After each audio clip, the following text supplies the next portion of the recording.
Students, we are going to see certain topics in applied thermodynamics and thermal systems in agricultural engineering. This is unit 5. Okay.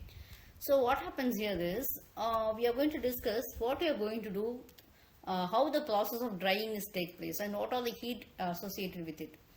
So we have two types of heat energy. We call it as sensible energy and also the latent energy. Okay.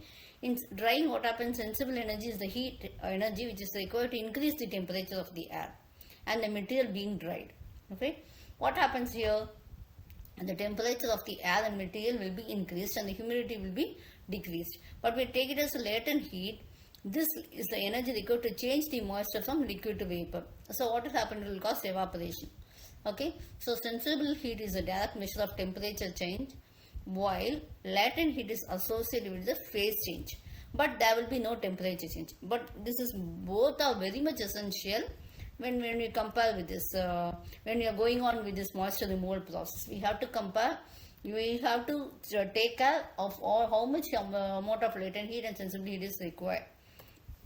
So sensible heat will be, as I said already, will be rising the temperature of the air and the product. Okay. So normally we go for conduction and also convection, which increases the air's ability to hold the moisture. Okay, so what happens, measurement is directly measurable as a temperature change using a thermometer.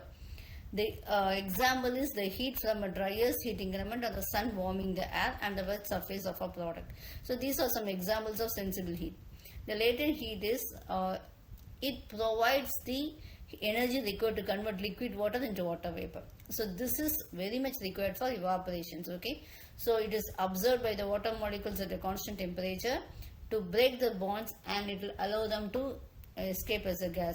So it cannot be easily measured by using a standard thermometer.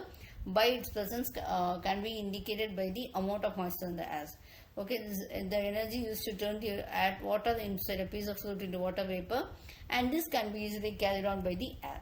So actually, when you take it as your drying process, we neglect the role of both sensible heat and also latent heat. Okay. The air heated by the sensible heat can then carry the moisture that was being evaporated by the latent heat. So that we have to consider while we are designing a project, okay, involving drying. So next one is we are going to see thermodynamics of hot air generation. See, we are going to use some sources for hot air generation, okay, so which is being circulated to absorb the moisture and all. So this is following the principle of energy transfer. Here the heat is generated, transferred, and the effectiveness can be determined by the air temperature, flow rate, and humidity, etc.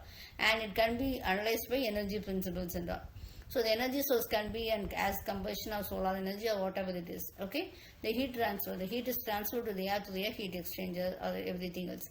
Air intake will be normally done at the ambient air, and it will be passing over the heating element, and it will be used for absorbing the heat. Okay, the air circulation is the hot air is then forced into the drying chamber, and the exhaust is the moisture is then exhausted with some dryers which incorporate heavy recovery systems to improve the efficiency. Okay, thank you.